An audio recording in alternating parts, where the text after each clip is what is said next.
Donc, le strict minimum, c'est de ne pas perdre son temps. Avec son téléphone, Instagram, Facebook. T'es pas venu pour ça. Quand t'es là, profite de chaque minute que t'as en Égypte. Parce que chaque minute que tu vas perdre, tu vas regretter.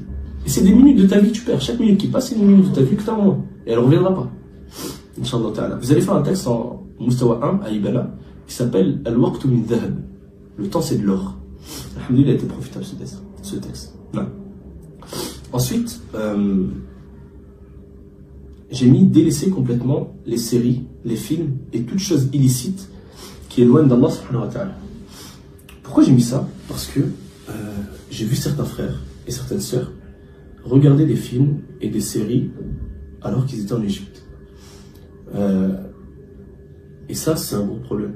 J'ai envie de faire une parenthèse, sortir du sujet rapidement, 5 minutes, et faire un rappel sur une catastrophe que je vois et qui s'est répandue partout, c'est Netflix.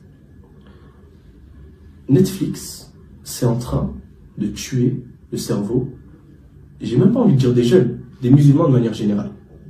Quand tu vois ce qu'ils proposent sur ces plateformes, quand tu vois que les musulmans, ils payent tous les mois 15 ou 20 euros, je ne sais combien, pour faire du haram du début à la fin, parce que regarder des séries, regarder des films, c'est haram.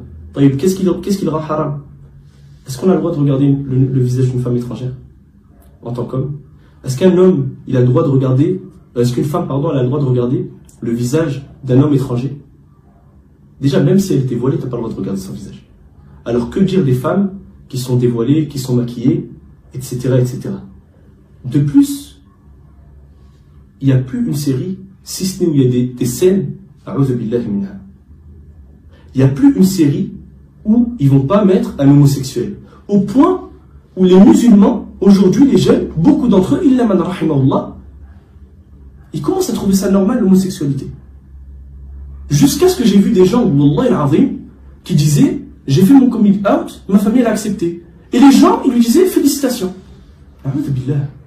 Na'udhu billah. Allah Azza wa Jalla, il a châtié le peuple de l'autre à cause de ce péché.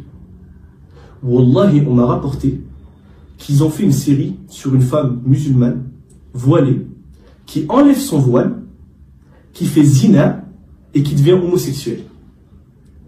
Dans une série Netflix. Pourquoi? Pour mettre dans la tête de nos gens, de nos jeunes, des musulmans, des gens de la masse, que t'as le choix, c'est normal. Si tu veux, c'est tes choix, tu fais ce que tu veux. Et donc, zina, ça devient normal, la fornication, ça devient normal, l'homosexualité, ça devient normal, la mixité, ça devient normal. Toutes ces choses-là qui sont haram, qui sont des choses qui t'éloignent d'Allah subhanahu wa ta'ala, c'est des choses qui deviennent normales. Wallah, ils sont allés encore plus loin. Ils vont jusqu'à toucher ta aqidah. Ils ont fait un film, il y a un frère qui m'a rapporté, qu'ils ont fait un film sur le Masih Dajjal. Et dans ce film-là, ils font passer le Masih Dajjal, l'antéchrist, le faux messiane. Ils le font passer pour quelqu'un de gentil, de bien. C'est qui est derrière ces séries? Les Yahoud, les Juifs. Pourquoi? Parce que dans la aqidah, sans sortir trop du sujet, mais dans la aqidah, dans leur croyance, le Dajjal, il va venir avec eux et ils vont contrôler le monde avec le Dajjal. Donc, ils lui donnent une image gentille. Au point où les musulmans, certains musulmans, ils disaient après avoir vu cette série ou ce film, ah, il n'est pas si méchant que ça, le Dajjal. Pourquoi, subhanallah, dans l'islam Et le pire, c'est quoi? C'est qu'avant, c'était juste les jeunes. Maintenant, tu trouves les parents qui regardent avec les enfants. Tu trouves la famille, tu trouves plus une famille musulmane, illa man rahimallah, où il n'y a pas un abonnement Netflix dans la famille. Et ça regarde les séries ensemble. Et dès qu'il y a une scène un peu bizarre, on avance. Mais tu penses que ton enfant, il n'a pas vu? Tu penses que c'est pas rentré dans le cœur de ton enfant? Na'udhu billah min hada. Oui, mais c'était juste une ta'liqa que je voulais faire parce que c'est un truc que j'ai remarqué depuis longtemps et que j'ai vu personne mettre en garde sur ça. Ces films et ces séries, c'est des choses qui sont haram, qu'il faut délaisser dans la science encore plus, mais de manière générale. De manière générale. Non. On revient à notre sujet, Inch'Allah.